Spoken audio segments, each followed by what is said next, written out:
I as teacher, and as dad, and I as abuse, found guilty of the following 10 counts and convicted accordingly. Under count 1, the accused person was charged with indecent act to the child, contrary to section 11(1) of the Sexual Offences Act number 3 of 2006. Under count 2, the accused person was convicted of sexual communication with the child, contrary to section 16A(1), 2 of the Sexual Offences Act of 2006. The particulars are there, but will not be labeling the same as we did that during the judgment reading. Under count 3, the accused person is convicted of sexual communication with the child, contrary to section 16(1)(b), as read with section 16(1)(g) of the Sexual Offences Act number of 2006, that is. Under count number 4, the accused person is convicted of child pornography, contrary to section 16(1)(a), as read with section 16(1)(g) of the Sexual Offences Act number 3 of 2006.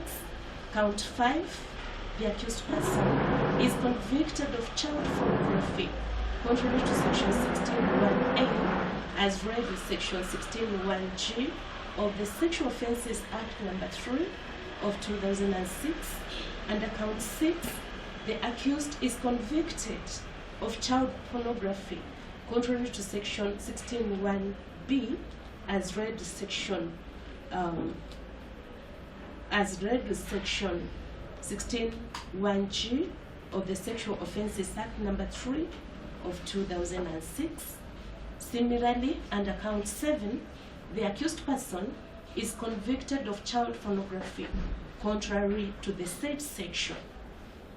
Also count 8, child pornography, contrary to the same section, 16(1)(b), as read with section 16(1)(g) of the Sexual Offences Act number 3 of 2006. Count number 9, the accused person is convicted of child pornography, contrary to section 16(1)(b), as read with section 16(1)(g) of the Sexual Offences Act number 3 of 2006. Under count number 10, the accused person hereby is convicted of child abuse, contrary to section 22(1)(b), as read with section 22(2) of the Children's Act number 29 of 2022. So we want to give a bit of background to this sentence. This matter is comprised of 3 minors who are sisters aged 7 and 10 in count number 10, and a 17-year-old boy who is the key witness in counts 1 to 9. The accused person gained access to the minor hearing, who referred to him as dad through their respective mothers, whereas it is the mothers who brought the accused person to the homes where the minors were living and where most of the abuse was perpetuated. As a children's court, the court is guided by section 4(3) of the Children's Act, which echoes Article 4 of the African Charter on the Rights and the Welfare of the Child, and Article 3 of the UNCRC, Mtatis Mtandis, in stating that, and I quote, "In all actions concerning children, whether undertaken by public or private social welfare institutions, courts of law, administrative authorities, or legislative bodies, the best interest of the child shall be a primary consideration." In search of the meaning primary consideration, the court borrowed from the case of ZH from the Supreme Court of UK, which was drawing from the case of Minister for Immigration and Ethics and Affairs versus Steele, in which Mason CJ and Dean J observes, and I quote, "A decision maker with an eye to the principles enshrined in the convention will be looking for the best interest of the children as a primary consideration, asking whether the force of any other consideration outweighs it. The court is also guided by Article 52 of the 2010 Constitution that accords the accused person before court a fair trial. The accused person hearing is 73 years old, hence the need to protect his rights too, as we protect the rights of the children. To this end, the court endeavored to complete the hearing within 1 year, as the accused person was denied bail or bond by the High Court, having been arrested at the airport upon checking in to leave the country for Netherlands on the 24th of November 2023. The court has therefore accorded the accused person a fair trial, not because of his nationality of old age, by virtue of being a human being, which fully qualifies him for fair treatment in any civilized court system, presuming his innocence until adjudged otherwise. The accused person has since been found guilty of the 10 counts and convicted accordingly, hence this sentencing. It may be important to point out that at the start of the trial, the accused person had portrayed high levels of defiance, moving around the court freely to sit next to his alleged wife and whisper in her ear and between his counsels, and in order to move to the right place by the court, he stated grudgingly, and I quote, "Okay, it's just like any other seat anyway." Secondly, the minors hearing were declared vulnerable witness through a ruling dated the 9th of January 2024, in which the court underscored Section 31(2) of the SOA on possibility of intimidation, the age, possible trauma, the relation of the witness to the accused person, whom they refer to as dad, as well as the nature of the evidence being adduced, which in the instant case was sexual in nature. This notwithstanding, on his way out of the court during the last hearing, the accused person had the third minor in the presence of the prosecution counsels. Additionally, the court record shows how the accused person, despite elaborate measures agreed upon by all the parties to shield PW3 from knowing that the accused person was in the courtroom as he testified, the accused waited patiently for the minor to be brought into the court, then started coughing loudly, hitting the protection barrier while shouting that he could not hear what was being said, thereby scattering the detailed prior preparations undertaken by the court to get the minor to adduce evidence in chief without knowing that the defendant was in the courtroom. This necessitated the accused being brought out to the open court where the witness was, with the court directing that he sits behind so that the subject would not be seeing him directly, whereupon the accused sought to be moved forward to the front of the witness, claiming he could not see the obscene projections being displayed on the screen. All this after he had just participated in the previous hearing of the two minors without raising any hearing or side challenge.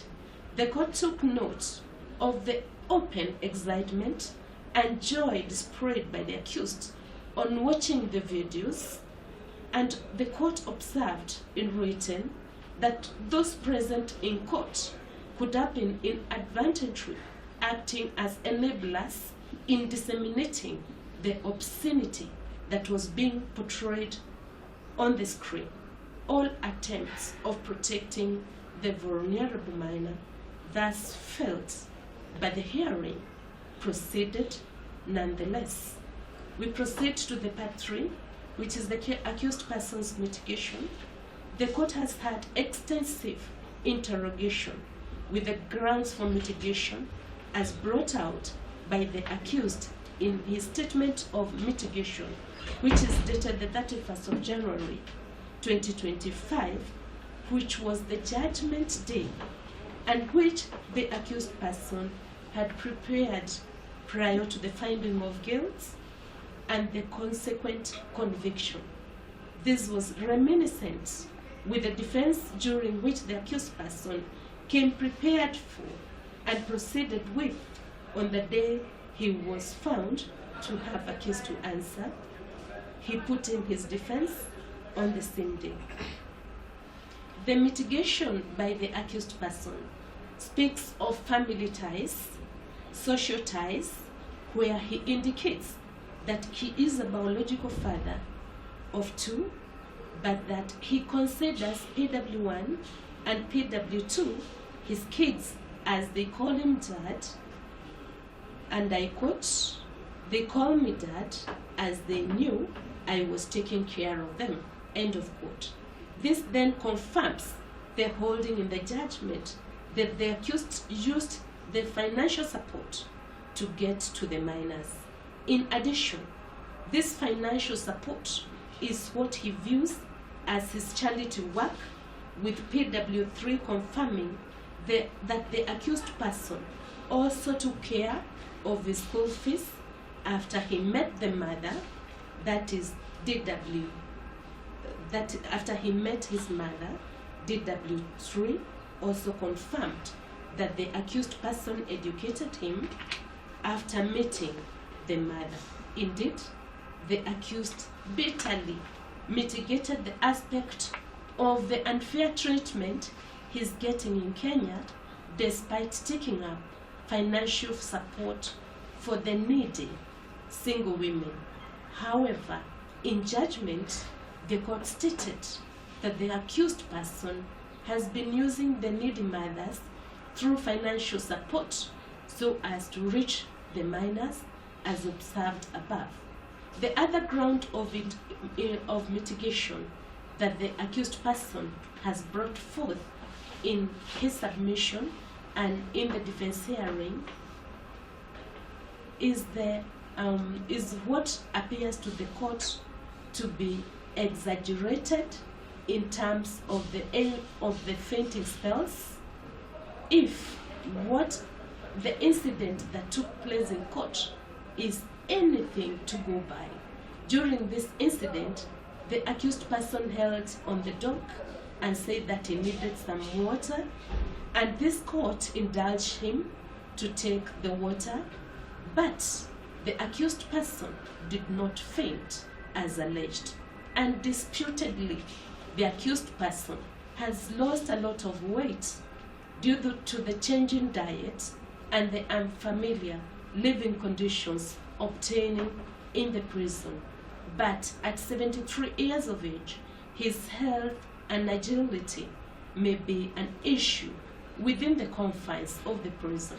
However, these acts were committed about a year ago when the accused person was 72 years of age. The accusers also brought forth the issue of what refers to as Kenya's arbitrary age of sexual consent, arguing that he could not be tried for such offenses in Netherlands, which is his home country, for such offenses.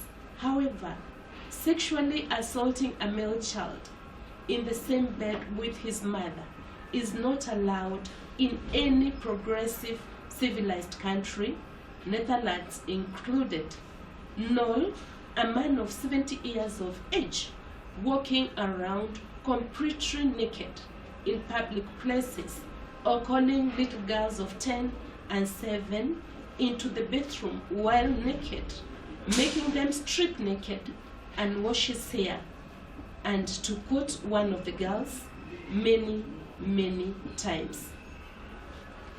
Also, taking photos while at this act,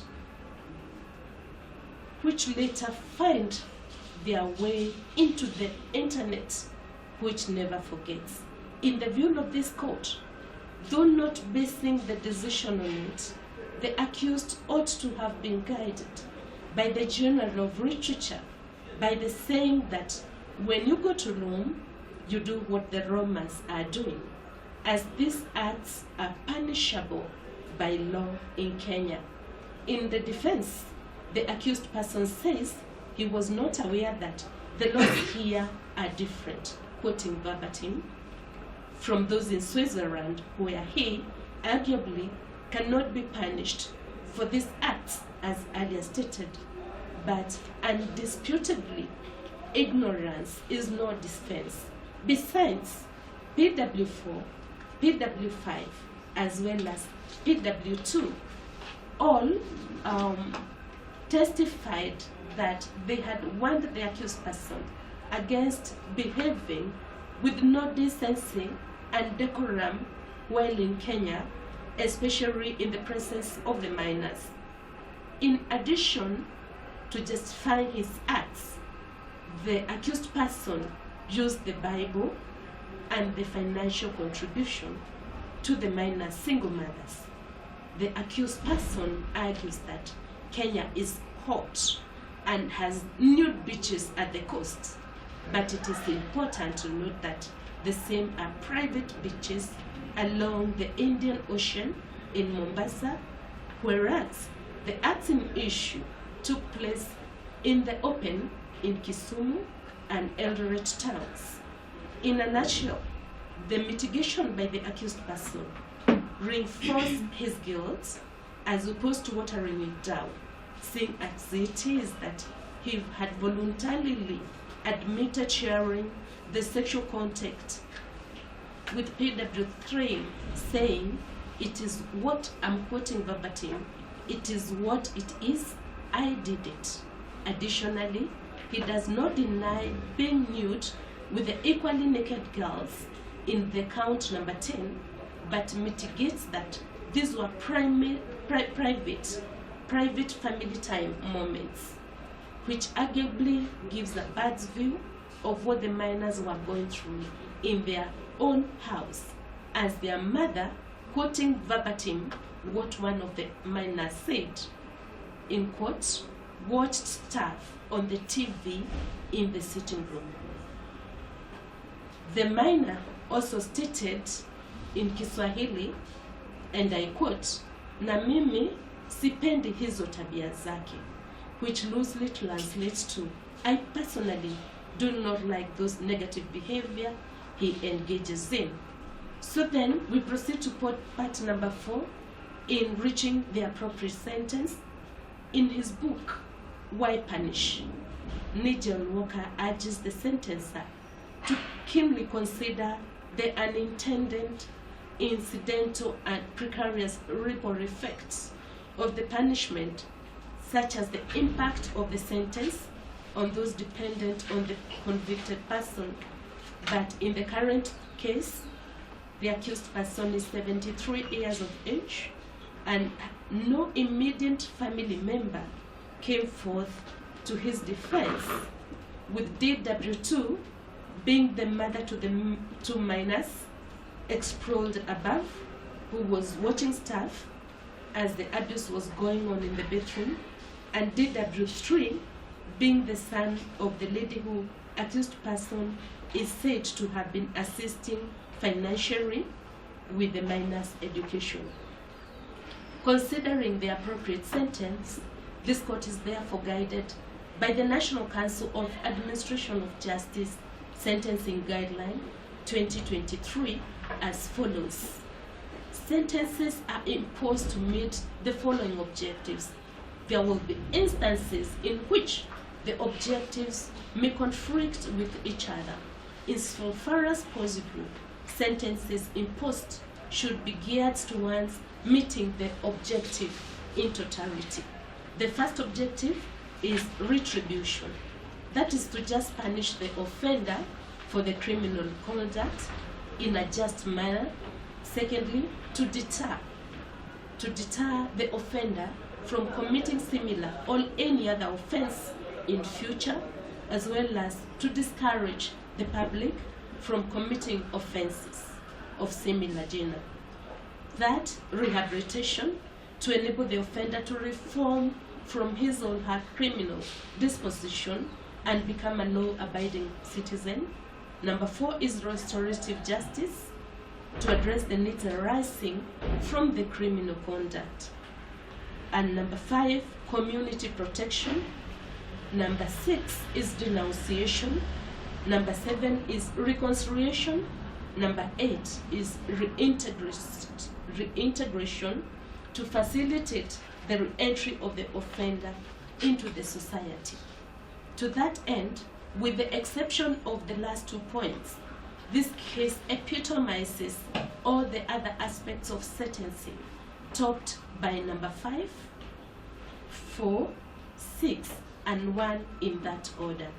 In the case of Benson Ocheng versus another, that is Benson Ocheng and another versus Republic, that's a 2018 case.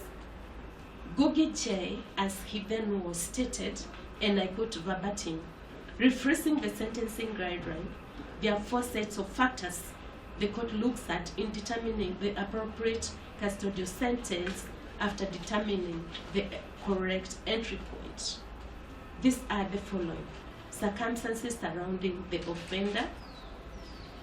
1, the criminal history of the offender, the remorse of the applicant as expressed at the time of conviction, the remorse of the applicant presently, demonstrable evidence that the applicant has transformed while in prison, demonstrable capacity for rehabilitation, potential for reintegration within the community, and lastly, the personal situation of the offender, including the applicant's family situation, health, disability, or mental illness or impaired functions of the mind.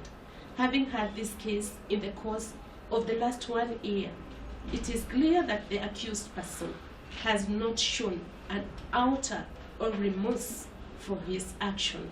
Indeed, during the mitigation on the 11th of February 2025, on being prompted by his counsel to say that he was sorry, the accused shouted over and over, "I am sorry," while hitting the dock table and using vulgar words, which I'm not going to pronounce, in reference to having been found guilty on the 10 counts.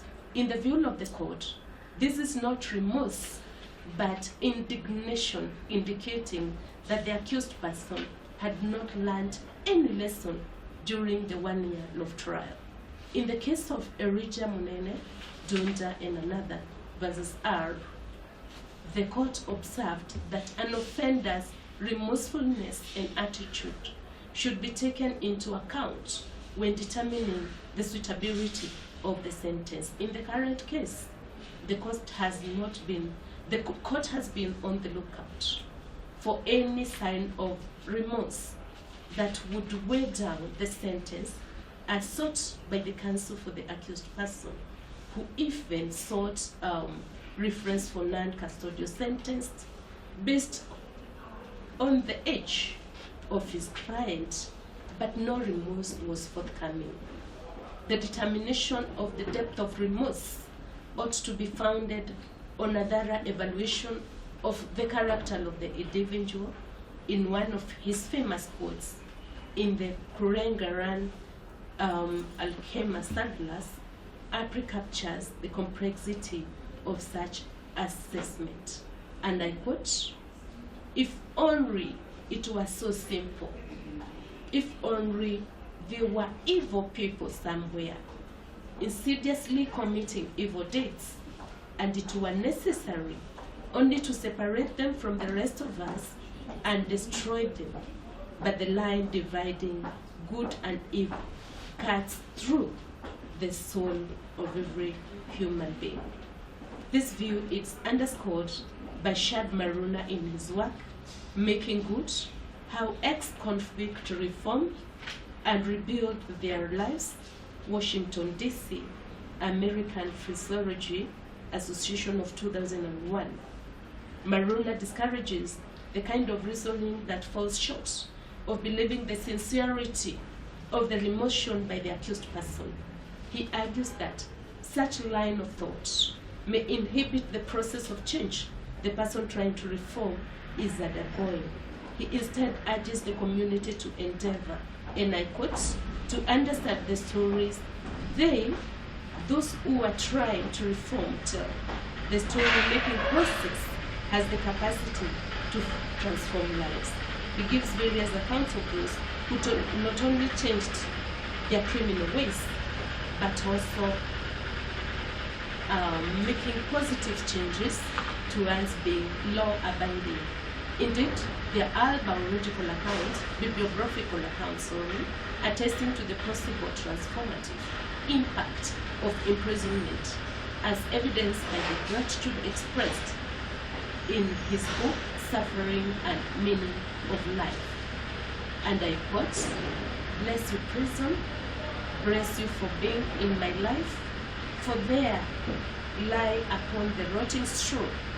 I came to realize that the object of life is not prosperity as we are made to believe, but the maturity of the human soul." Arguably, the envisioned maturity of the human soul is founded on the acknowledgement of the possibility of being wrong in the choices that one has been making, and therefore a true desire to change. John Locke argues, under the natural growth theory, that man is born in a state of nature, and that while all human beings are equal and free, they are also insecure. Hence, they need to surrender certain individual rights to the state in order to achieve their common good and security in the society. And as one of the three arms of the government, the judiciary holds that any violation of the natural rights of the children who lack the ability to enforce their rights for themselves is against the law of the Creator. In the current case, acknowledgement of being wrong on the part of the accused person would imply a true desire to change. However, the accused person sees nothing wrong with his actions, as evidenced by his earlier alluded to admission of having committed the offense against PW3, arguing that he was guiding him on sexual matters. Indeed, the accused, as earlier said, used the Bible to justify his obscene actions against the minor and the diverse ethical background, which according to him would find nothing wrong with the act committed against PW3, which he had actually admitted in court. Whereas this would have served as a mitigating factor, as it was done with the leave of the defense counsel, the admission came in without a note of remorse, once again, and way after the three key witnesses had testified. However, in the current case, the on how to go about sexual matters. So then, allow me not to read everything, it's a bit expansive. On several occasions, the accused underscored that he has been supporting the victim mothers financially. He should be appreciated as opposed to being condemned by Kenyan. Quoting him verbatim, the accused said, "I have only been doing good, providing mothers who are single with upkeep. For the don'ts haves, but the thank you for a donkey is a kick, which I am getting in this country." Incredible. End of quote. However, there is need to disconnect the minor's individuality from their parents' circumstances and relationship with the minors. In the South African case of S versus M, Justice Albisach observed that the child is an autonomous individual, and to quote him verbatim, he said, "Every child has his own dignity. If a child is to be constitutionally imagined as an individual with a distinctive personality, and not merely a miniature adult waiting to reach full size.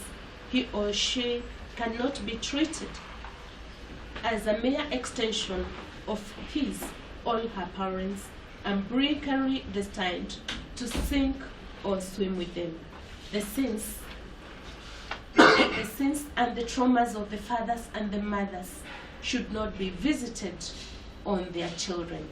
Section 2 of the Kenyan Children Act 2022 demystified the phrase best interest to mean, and I quote, principle that prime child rights to protection, survival, development, and participation over and above other considerations whatsoever, end of quote. In the current case, it is not lost to the court that the internet does not forget, and therefore the obscene material on the minor hearing shared online may come to haunt them into the future of their adulthood, affecting the quality of their life choices and the relationships they form. Getting to the conclusion, the Global Alliance Against Child Sexual Abuse Online observes, and I quote, the CRC is in its time of making an adoption did not consider the fast-growing development of the World Wide Web and its wider use as a threat to sexual exploitation and child abuse. Accordingly, it did not account initially for the online protection of children's rights because the time of its making did not correspond with the time of the emergence. Whereas the UNCRC forms part of the Kenyan law pursuant to Article 2.5 on the General Rules of International Law and 2.6 on ratification of the treaties and the conventions. Article 53.2 of the 2010 Constitution offers much higher protection for the Kenyan child than the internationally acclaimed UNCRC, which is globally ratified by all states with the exception of USA. The article states, and I quote verbatim, a child-based interests are of paramount importance in every matter concerning a child, end of quote.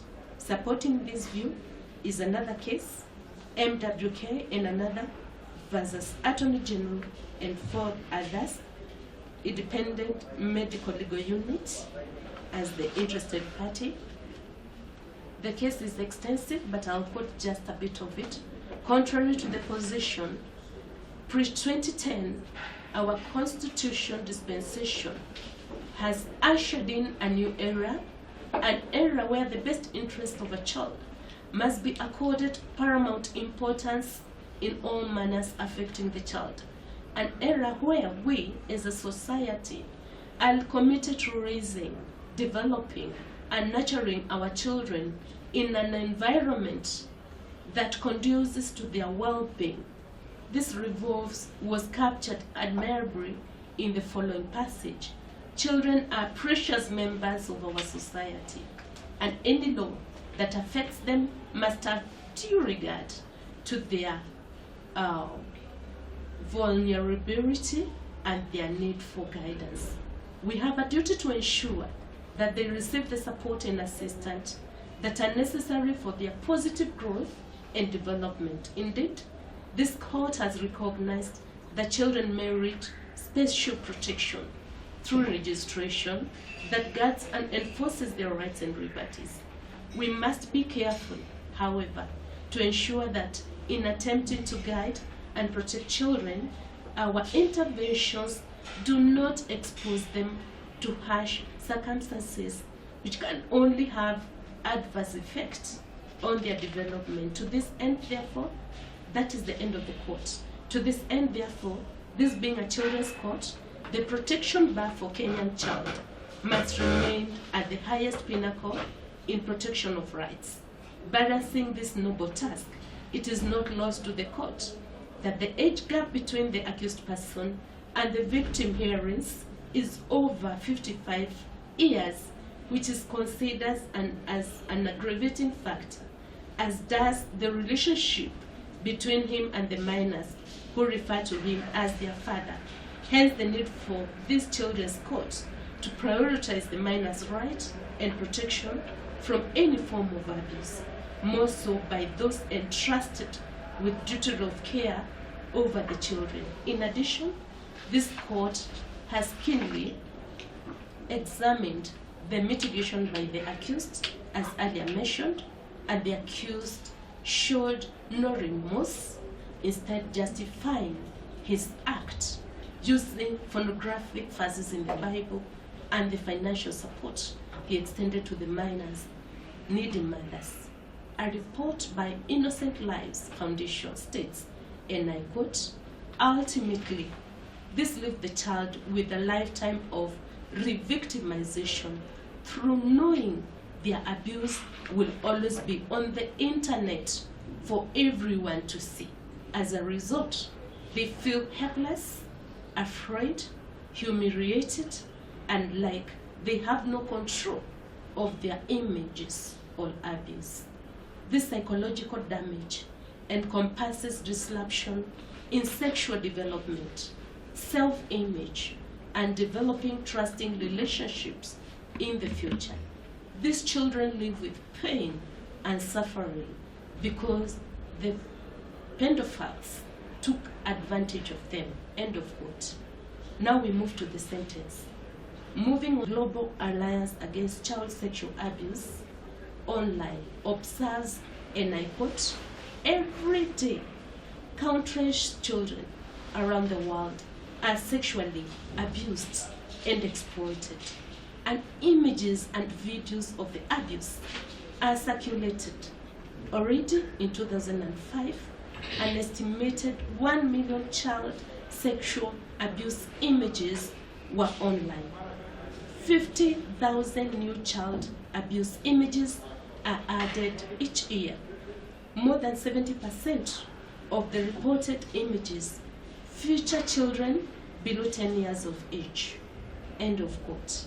In the current case, the accused person has been charged under Sexual Offences Act, but Kenya has been invited to accede to the Budapest Convention, which would avail a wealth of shared experience and facilitate cooperation in ensuring challenges of online child sexual abuse and exploitation integrated OXEA are handled more competently. Penetrating and pulling down the pornographic material link the accused person shared with PW3 and account 10, which is stored in the dark web, calls for concerted and well-coordinated participation of state parties to the progressive conventions such as the Budapest Convention and Lanzarote Convention, which aims to eradicate all forms of sexual abuse, exploitation, trans-border crime. The need to seal the online gaping gap globally cannot be underestimated. That said, being a foreign national, the court has considered as pre-sentencing information the lack of filing of previous criminal record on the accused person by the prosecution. Also, it has considered the elaborate certificate of conduct report certified and filed on the 14th of August 2024 by RGD Lech for the Minister of Foreign Affairs in Netherlands, coupled with the detailed defense account on court record as adequate information to guide the court in determining this matter. To this end, therefore, we proceed to the sentence. Under count number 1, the accused person was convicted of the offense of indecent act with a child, contrary to section 11(1) of the Sexual Offences Act number 3 of 2006. Exploring the sentence provided herein, Section 11(1) states, and I quote verbatim, "Any person who commits an indecent act with a child is guilty of the offense of committing an indecent act with a child and is liable upon conviction to imprisonment for a term not less than 10 years. The accused person herein, Mr. In't Veld, is therefore sentenced to 10 years imprisonment under count number 1. We proceed to count number 2. In count number 2, the accused person herein was convicted of the offense of sexual communication with a child, contrary to Section 16A, 1, 2 of Sexual Offences Act number 3 of 2006, looking at the sentence provided under the said section, that is 16 capital A, 1, 2 of SOA Act. The sentence reads, and I quote, "A person of 18 years and above who knowingly communicate with a child in a manner intended to encourage the child to communicate in a sexual manner commits an offense and is liable on conviction to a fine of not less than 500,000 shillings, or imprisonment to a term of not less than 5 years, or to both. To this end, under count number 2, the accused person herein, Mr. In't Veld, is hereby fined 500,000 shillings under count number 2. Count number 3, under count number 3, the accused person was convicted of sexual communication with a child, contrary to Section 16(1)(b), as read with Section 16(1)(g) of the Sexual Offences Act of 2006. We will not get into the particulars, but we want to examine the provision in terms of the sentence, and the section provides that any person, and I'm quoting verbatim, who displays, shows, exposes, or exhibits obscene images, words, or sounds by means of print, audio-visual, or any other media to a child with intention of encouraging or enabling a child to engage in sexual acts commits an offense, while 16(1)(g) provides that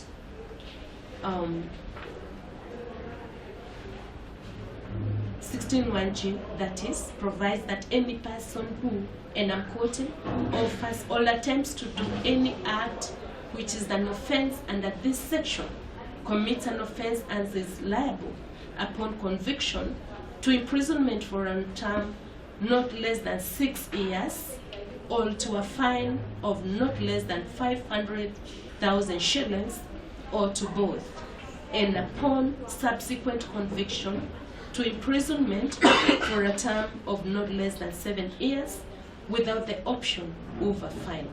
Under this count, the accused person not only shared obscene videos and images with the minor in order to encourage him to engage in sexual activity with the 3 equally underage girls, one of whom bred previously, but also wanted him to record the acts and share the videos with him, as well as other photos of their private parts, and the court considers this as an aggravating factor because the act perpetuated the abuse of 3 other minors.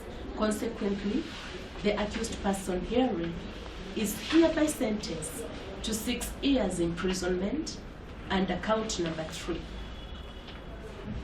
It may be important to point out at this juncture that count number 4, 5, 6, and 7, 8, and 9 are different in terms of the dates and time. The 6 counts are under a similar cluster, as they are all on child pornography, contrary to Section 16(1)(b, as read with Section 16(1)(g) of the Sexual Offences Act number 3 of 2006 against the same minor. The Section 16(1)(a) provides, and I quote, that a person, including a juristic person, who knowingly A. possesses an indecent photograph of a child, B. displays, shows, exposes, or exhibits obscene images, words or sound by means of print, audio, visual, or any other media to a child with intention of encouraging or enabling a child to engage in sexual acts, commits an offense, while Section 16(1)(g) provides that any person who offers or attempts to do any act which is an offense under this section commits an offense and is liable upon conviction to imprisonment for a term of not less than 6 years or to a fine of not less than 500,000 shillings or to both, and upon subsequent conviction to imprisonment to a term of not less than 7 years without the option of a fine. For avoidance of doubt, the counts are as follows. Count number 4, child pornography, contrary to Section 16(1)(b, as led with Section 16(1)(g) of the Sexual Offences Act number 3 of 2006. As I said, we will not get into the particulars, but in terms of the sentence for count number 4, the accused person hearing, Mr. In't Veld, is fined 500,000 shillings under count number 4. We proceed to count number 5, child pornography, contrary to the said section 16(1)(b, as read with Section 16(1)(g) of the Sexual Offences Act number 3 of 2006. Like I said, we will not get into the particulars, but in terms of the sentence for count number 5, the accused person is hereby fined 500,000 shillings. Have in mind that I've said the provision for these counts are similar. Count number 6, child pornography, contrary to Section 16(1)(b, as led with Section 16(1)(g) of the Sexual Offences Act number 3 of 2006. We proceed to the sentence for count number 6. The accused person hearing, Mr. In't Veld, is fined 500,000 shillings under count number 6. Count number 7, child pornography, contrary to Section 16(1)(b, as read with Section 16(1)(g) of the Sexual Offences Act number 3 of 2006. The particulars, we will not get into them, they are a bit elaborate. We proceed to the sentence, and the accused person hearing, Mr. In't Veld, is equally fined 500,000 shillings under count number 7. We proceed to count number 8, child pornography, contrary to Section 16(1)(b, as read with Section 16(1)(g) of the Sexual Offences Act number 3 of 2006. The particulars, we'll skip the particulars, but they are in the sentence, which will be uploaded this afternoon. The accused person, Mr. In't Veld, is fined 500,000 shillings under count number 6. So we proceed to count number 9, child pornography, contrary to Section 16(1)(b, as read with Section 16(1)(g) of the Sexual Offences Act number 3 of 2006. This one I'm going to read the particulars. The particulars in this count are that on the 2nd of October 2023 at an unknown place, the accused person intentionally and unlawfully exposed a minor, GS, aged 17 years, to obscene images, audio, visual, by sending a link whose detail the court has concealed to avert further dissemination to the minor using the social media network that is outlined in the particulars herein. The court has considered the ripple effect of sharing the dark web pornographic link with a minor, which the court rates as aggravating factor due to the risk of further dissemination within the community and globally, and hereby sentences the accused person, In't Veld, to 5 years imprisonment. Under count number 10, child abuse, contrary to section 22(1), as read with section 22(2) of the Children's Act number 29 of 2022, the particulars under this count are that on diverse dates between the 16th of January 2022 and 26th of May 2022 at a known place, the accused person intentionally and unlawfully through a social media platform, namely WhatsApp, and for the mobile numbers provided, received obscene images of the minors AA, aged 10 years, and AB, aged 7 years, for purposes of sexual gratification. Under count 10, the court notes that the victim are sisters, aged 7 and 10 years, whose nude photos out there are likely to negatively impact their future chances into dignified teenagehood and adulthood. The internet, as earlier said, never forgets.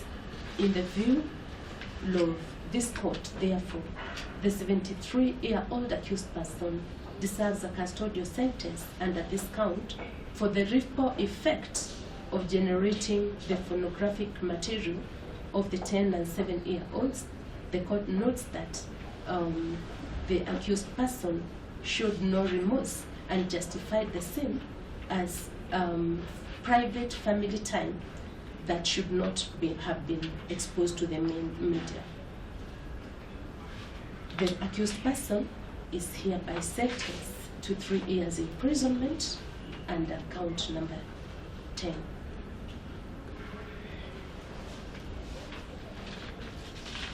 So I will proceed because they are further issued, and the further orders are to the effect that to conclude on the sentencing, it may be important to point out that prosecution did not produce any evidence of previous conviction, hence the lower threshold of the fines being imposed by the court, pursuant to section 14 of the CPC, expounding on the sentence to impose in cases of conviction of several offenses at one trial. The section provides that when a person is convicted at one trial of 2 or more distinct offenses, the court may sentence him for those offenses to the several punishments prescribed, therefore, which the court is competent to impose, and those punishments, when consisting of imprisonment, shall commence the one after the expiration of the other in the order the court directs, and unless the court directs that the punishments shall run concurrently. To this end, the court orders as follows. Number 1, that despite the advanced age of the accused person, the minors herein considered him their father, but it betrayed their trust.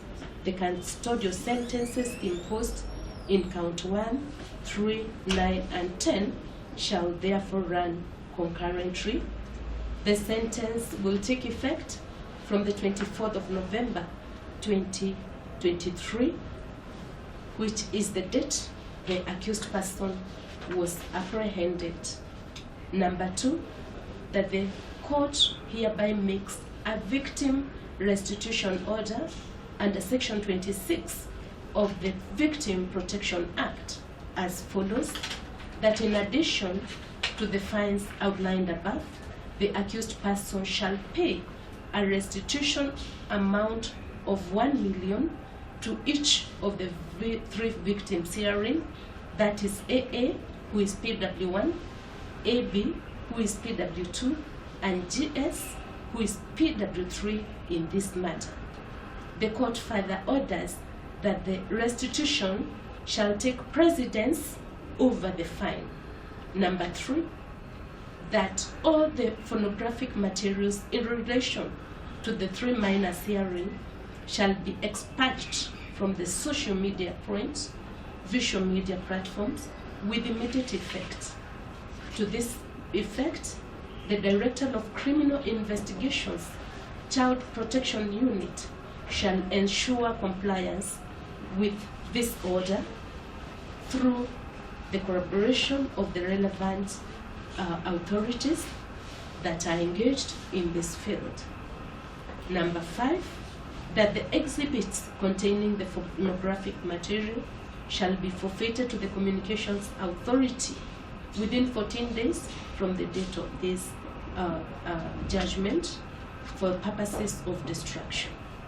Number 6, that upon completing the sentence, the court recommends that the CS Immigration orders the removal of the accused person from the Kenyan jurisdiction pursuant to Section 26A of the Penal Code in accordance with Section 43 of the Kenya Citizen and Immigration Act.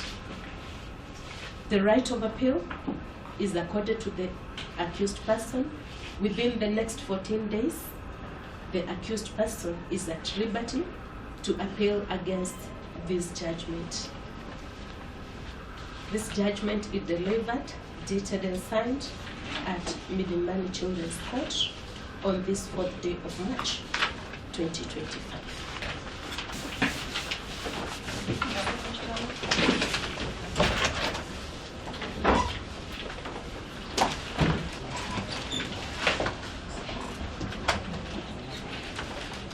She must be very happy.